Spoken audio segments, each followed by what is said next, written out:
Hello बच्चों, चलिए प्रश्न को पढ़ते हैं और समझते हैं। x के सापेक्ष समाकलन कीजिए और हमें समाकलन करना है cos 2x और बटे में है cos स्क्वायर x और गुणा में sin स्क्वायर x। प्रश्न को हल करने से पहले प्रश्न के लिए मुख्य अवधारणा लिख लेते हैं। तो प्रश्न की मुख्य अवधारणा जिसकी सहायता से हम इस प्रश्न को हल करेंगे। मुख्य अवधारणा में हम समाकलन के कुछ सूत्रों को लिखेंगे जिसका प्रयोग यहाँ पर किया जाएगा। जिसमें मैं पहला सूत्र लिखूंगा कि हम जानते हैं समाकलन सेक स्क्वायर एक्स। तो सेक स्क्वायर एक्स का जो समाकलन होता है वह होता है 10x प्लस सी, जहां सी क्या है, अचर है। एक और सूत्र आप याद रखें, कोसेक स्क्वायर एक्स का समाकलन। तो cosec square x D x, इसका समाकलन होता है माइनस का कॉट एक्स और प्लस हो जाता है सी, जहां सी अचर है।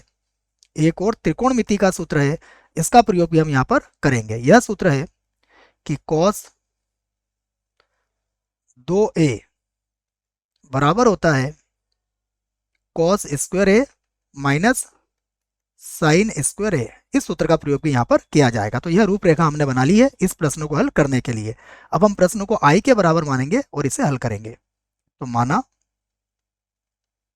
हमारा प्रश्न आई के बराबर है, तो आई बराबर होगा समाकलन, ये होगा कॉस 2x और बटे में होगा कॉस स्क्वायर एक्स और साइन स्क्वायर एक्स और यहाँ होगा dx। अब जैसा मैंने कहा आपसे कि cos 2a का सूत्र यहाँ पर लगाया जा सकता है, तो यह हो जाएगा cos स्क्वायर एक्स और माइनस का बन जाएगा साइन स्क्वायर एक्स और बटा बटा हमारे पास है cos स्क्वायर एक्स और गुणा साइन स्क्वायर एक्स और dx। अब हम इन्हें अलग अलग करके भी लिख सकते हैं, तो हम इन्हें अलग अलग करके लिख लेते हैं।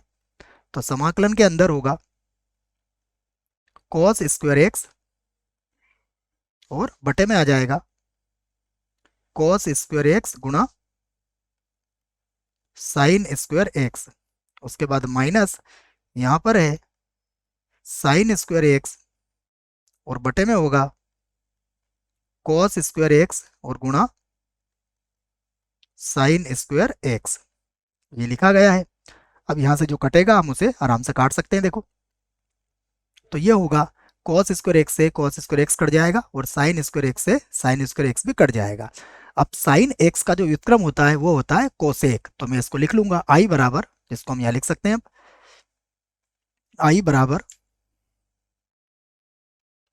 मैं फिर से उसी बात को समझाऊंगा कि हम साइन स्क्वायर एक्स का जो व्युत्क्रम होता है वो कोसेक होता है। तो ये ऊपर जाके बन जाएगा कोसेक स्क्वायर एक्स।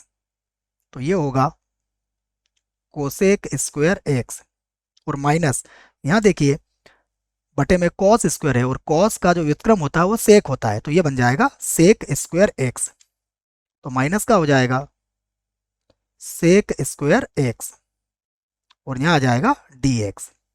अब दोनों को अलग अलग करके लिख लेते हैं। तो ये होगा समाकलन कोसेक स्क्वायर एक्स और dx और माइनस समाकलन ये होगा सेक स्क्वायर एक्स गुणा dx। तो हम इस कोसेक में यदि वो आपके समझ में नहीं आ रहा है तो इसको मैं दोबारा लिख देता हूँ और फिर हम इसका समाकलन करेंगे। तो अब दोनों के सूत्र मैंने आपको मुख्य अवधारणा में लिखवा दिए हैं। तो आई बराबर कोसेक स्क्वायर एक्स का समाकलन है माइनस का कॉट एक्स और सेक स्क्वायर एक्स का समाकलन होता है 10x और प्लस अचर सी यहाँ पर लिख लेंगे और यही हमारे प्रश्न का उत्तर होगा। आशा करता हूँ आपको इस प्रश्न का उत्तर समझ में आया होगा। धन्यवाद।